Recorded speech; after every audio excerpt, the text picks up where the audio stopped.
Welcome, my intrepid acolytes. For tonight's offering, we will cross the threshold of madness and journey forth into the masochistic realms of pain, torture, and anguish. That is because tonight we will be practicing the esoteric art of freehanding. Oh man! Oh God! Oh man! Oh God! Oh man! Oh God! Oh man!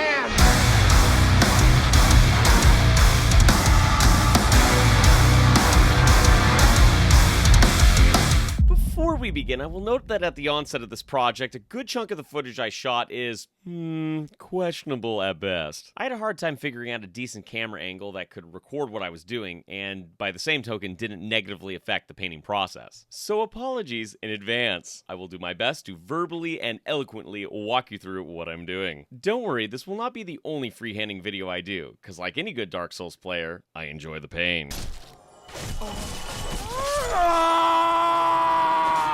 On the bright side, you will see great 4K footage of my gloved hand. Now, where were we? Ah, yes, freehanding. It is probably safe to say that when you suggest freehanding to your garden variety hobbyist, what they hear is, "And your suffering will be legendary, even in hell." This isn't without good reason. Freehanding is a daunting task with a large margin of error. Or is it?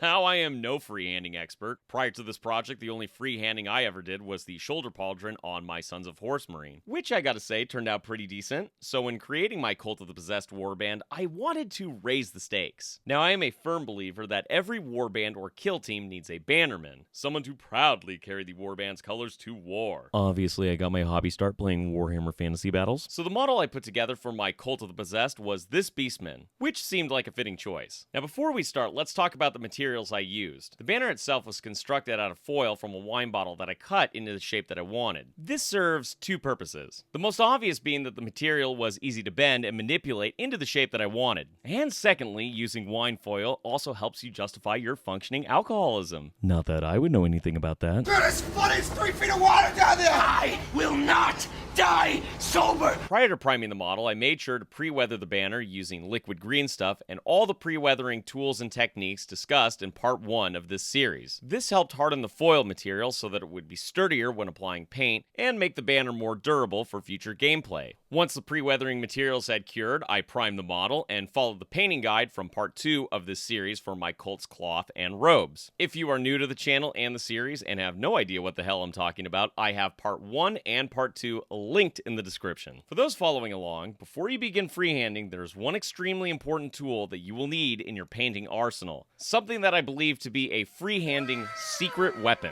These bad boys are ultra-fine tipped acrylic pens that I got from my local Hobby Lobby. What's amazing about these little gems is that you could treat your canvas like a pen and paper and roughly sketch out your design rather than worry about your brush control skills. Now, I'm sure there's some pearl-clutching elitists that would say, but that's cheating. Okay, we have modern conveniences. Let's use them. I use these things all the time for writing script lines on purity seals or parchment. On the real though, you're insane not to use these things. So in short, Shop smart. Shop S-smart.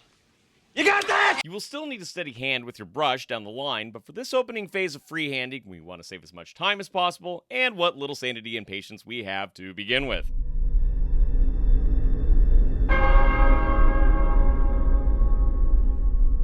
Okay, so our materials are ready to go. Now we need a design. In the Mordheim universe, the city's actual sigil is that of a fish. After all, it is, rather, was a port city. And given that my Cult of the Possessed warband was of an aquatic persuasion, I felt that a banner depicting an ancient predatory sea beast would be fitting. As if to say my warband are the harbingers of doom to the cursed city. I ultimately settled on drawing a hybrid design based off these images of ancient sea monsters from old maps. I like the aesthetic of the medieval woodcut art in general. I think it mirrors the art from the original Mordheim rulebook, and it feels right at home within the game's medieval horror setting. It's raw, it's visceral, but more importantly, it makes use of simple drawing techniques and thus acts as a perfect medium for this freehanding challenge. Having a good-looking freehand does not require you to paint the Sistine Chapel. A simple design can look just as amazing on the tabletop.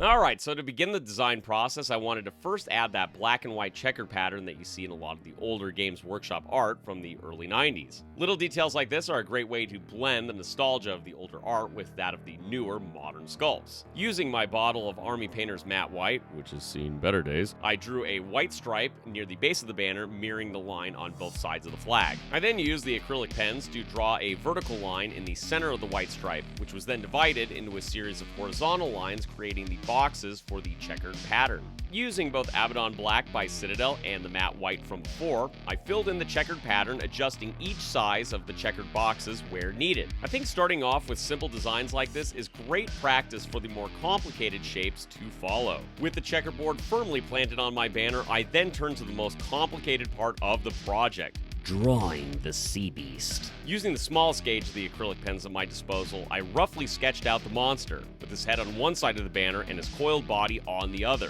Now believe me when I say this, don't be afraid to mess this up. Work in small basic shapes. It's okay if your sketch lines overlap. I mean, look at my drawing. It looks like I had a seizure during the process. Now, don't worry, we're going to clean this up. I think that a lot of new freehanders get frustrated with this step and place an unhealthy amount of overimportance on this basic sketch. Many professional artists start a project from a super rough, bare-bones sketch, just to help them figure out placement, which is what we're essentially doing here. So, remember to breathe, and don't let this step get in the way of the final vision. So, to start the painting extravaganza, I started with Wizard's Orb and Matte White by Army Painter. The Wizard's Orb was applied to all the fins near the head and along the spine of the serpent. This was also added to the ocean spray coming out of the creature's blowhole on the top of his head. However, as you will see later, I added some blues to the spray to help it better read as water. The scuffed matte white was mixed with the Wizard's Orb and glazed into some areas that I wanted to have a highlight. This helped pop some of the various details and add some depth to the piece. The matte white was also used to fill in the teeth of the monster. Next, I used Elven Flesh by Army Painter on this segmented area of the creature's body. I'm not really sure what body part this is supposed to be, but it was a cool part of the original art that I was mimicking, and it provided some additional visual interest to the body of our mythical sea beast. I then came in with Pure Red by Army Painter to block out the rest of the creature's fins, or anything that looked like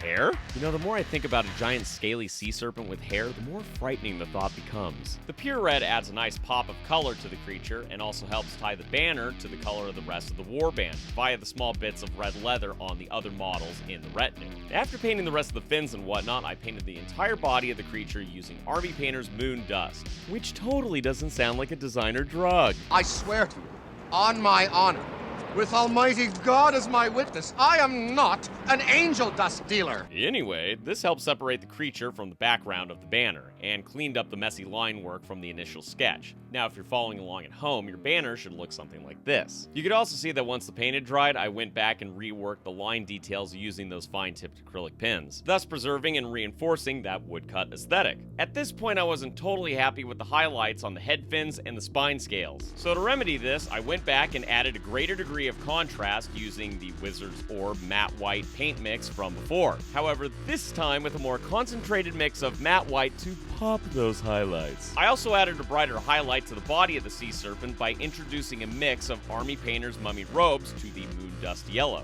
This mix was focused on the middle of the serpent's coils, which added a subtle degree of three-dimensionality, while providing further separation from the mustard yellow backdrop of the banner. Now, to achieve this, you're going to want to slowly build up the highlight, using a thin glaze of the Mummy Robes Moon Dust Yellow mix, stopping only when you get the result you want. I then started to re-examine the water spray coming out of the monster's head. The color was too close to that of the head fins, so I decided to repaint the water using Crystal Blue by Army Painter. This was followed by various mixes of Crystal Blue and Matte White to add highlights to the water. As a rule of thumb, I used a darker hue of the Crystal Blue the closer I got to the creature's blowhole, while using an almost pure matte white the closer I got to the foamy, misty part of the water. This helped further sell that water effect and gave it the pop that I was looking for. While I was in the highlighting mood, I gave the red fins and hair of the beast the same treatment, using various mixes of pure red and matte white. Now, as you can see, freehanding is a series of small adjustments. I didn't have a plan for doing any of this. I would just focus on whatever stood out to me during the process and took things one step at a time. It's like that original rough sketch. It's a good idea to break down the process into small, digestible, for lack of a better term, parts. This, at least in my case, kept me from getting overwhelmed while keeping me focused on the task at hand. To bring everything together and add a final layer of depth, I broke out my Citadel wash of Seraphim Sepia. Using a lightly loaded wash, thinned down with some water, I glaze the wash into areas where there'd be shadows on the monster amidst the coils, fins, yada yada yada. The main important note here is to glaze towards the shadow areas, so that a majority of your pigment is deposited where your brushstroke ends. You're going to want to build this effect up slowly, and if you get streaking lines, lightly load your brush with some water and feather out the area where the streaking is present, either by pushing the pigment towards the shadows or midtones, or pulling the pigment towards your highlights if you happen to think that your highlights are too bright. Now, one would think that since the sea creature graphic extends to both sides of the banner, that I would be applying these steps to both sides simultaneously. Because that would make sense, right? Not for Nero. Oh no. I decided to be a f***ing idiot and only focus on one side while totally neglecting the other side until I was done. Meaning that I had to repeat all the previous steps. Now, I have no idea what happened. I guess I just got caught up in the moment. So, to knock through this, we're going to have a sped up montage.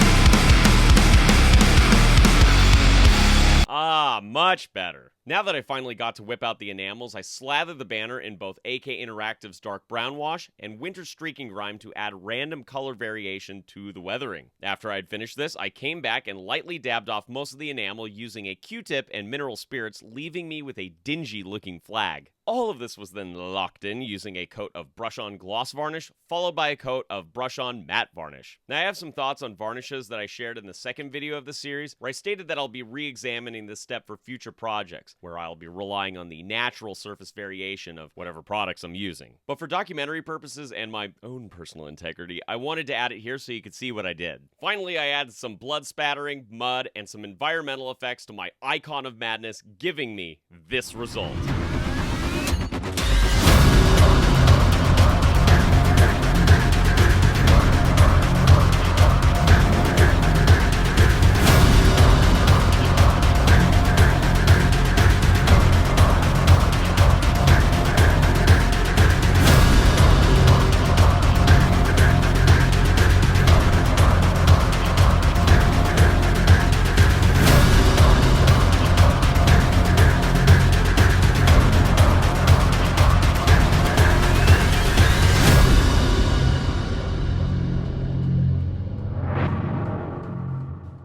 Now, if I'm being honest, I think I went a little too overboard on the blood effects on the banner, but it still looks good. It's just seen some heavy fighting. But still, it's a good note for the next freehanding project. Well, I hope you all enjoyed this freehanding journey and are inspired to do your own projects. Sure, it can be challenging at first, but when you break down the freehanding process into small individual steps, it becomes a lot more manageable. The design doesn't need to be anything crazy to look good, and by challenging yourself with a freehanding project, no matter what the end result is, you'll grow your skill set as a miniature painter, and that is the most important lesson. Now I hope, for all your sake, that you get it now. We will be exploring freehanding in greater detail in the future, I'm sure, but for now, I want to thank all my beautiful channel supporters. At the recruit level, Mr. Jason Guy, and my vanguard of disciples, Argyris, Militant Mama, Heartix Heretics, and The Rascal. You guys are legends as always. And a massive thank you to all of you, my dearest viewers. The first video in this Cult of the Possessed series kind of blew up,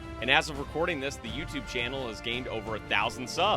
On the real though, a massive thank you to everyone that has been part of this channel's journey thus far. Now, during the course of this project, I did shoot enough footage to cover a basing tutorial, so if you want to see that, drop a comment below. However, for the moment, I think we could give our Mordheim cultists a rest and turn our attention to the grim darkness of the 41st millennium at long last. Till next time, my ravenous acolytes, Godspeed on your journey into the grim dark.